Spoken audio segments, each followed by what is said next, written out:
Okay, I know I'm really late with this one, but I think you can forgive me on that as I was pretty sick during the time this news was at its freshest.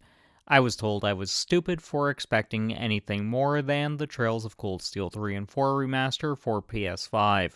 Looks like some people are eating their words regarding that one. I'm tired of being nice. Tell me when I'm telling lies. We'll get to that later on in the video though. For now, I'll discuss my thoughts on Cold Steel 3 and 4 since that can be discussed pretty quickly, then we can move on to the big one, that being Trails Through Daybreak's announcement. So I kind of had a feeling this would be announced as the ESRB had previously spoiled the games getting a rating. That's great and all, but these remasters really don't make much sense given they were already on the PlayStation 4 and the PS4 is backwards compatible.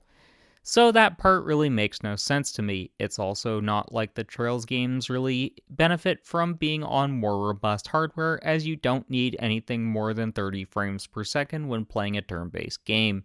At least with East 9, that re-release made a small amount of sense, even though I consider that a cash grab. Overall, a pretty weak re-release, especially when you look at the Collector's Edition, which is nowhere near as nice as the Cold Steel 3 or 4 ones. The only nice extra is the map of Erabonia, which is cool, but not as cool as it could have been. So overall, I can't get behind this re-release. It's also not like anyone was particularly clamoring for the game to get yet another release, as it's on PC and Switch as well. But I guess it makes sense to NIS America, as they seem to think they'll make some cash from this one. I think it's a cash grab though, but overall, great games, go and play them as soon as you can. I am super interested in the first 25 seconds of the trailer alone. We're introduced to Van, the main protagonist for this arc in The Legend of Heroes. He mentions how he has worked for Heiue in the past, Jaegers, and a bunch of others. But whoever he's talking to is a special kind of bad. If that doesn't make you intrigued, I don't know what will. I love that we're slowly introduced to a lot of the big name players for at least the early portions of this arc in the trailer and hear snippets of their voices. I love the casting decision for Van, as I pictured him as having a very deep, gravelly, hard-boiled detective-like voice. I also love that very briefly, around the 1 minute 10 second mark, we see Fie Clausel walking by. She is actually one of my favorite characters from the previous arc, so it's nice to see her little glow up.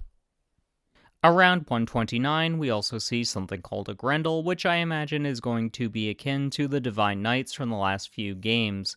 If you're unfamiliar with the Trails titles, each arc has its own unique gimmicks. The Divine Knights were just the given gimmick for the Erebonian saga. I did notice the HUD for the trailer wasn't using English. That's definitely an oversight on someone's part. I'm actually surprised that got through the internal review for the trailer. I also loved Van's line of, "My life's been a living nightmare for more than a decade now." Honestly, I felt that pretty hard. I am super excited that we're getting this in summer of next year. I fucking called it. I've been driving my editor fucking crazy with how smug I've been over that fact. Tell me when I'm telling lies.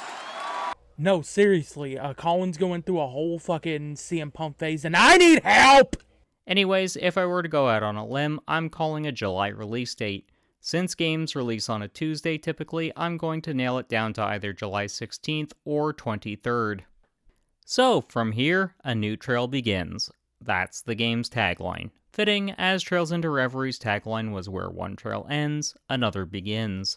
This trail is now ending, but before it does, like, comment, and subscribe your thoughts on Trails into Daybreak. Want to continue walking the YouTube trail with me? 2 of my previous videos will be on screen now. One of them is why Trails Through Daybreak, formerly known as Kuro no Kiseki, does not look like a PS3 game. The other is where you should start the Trails series. Until next time, keep blazing that trail.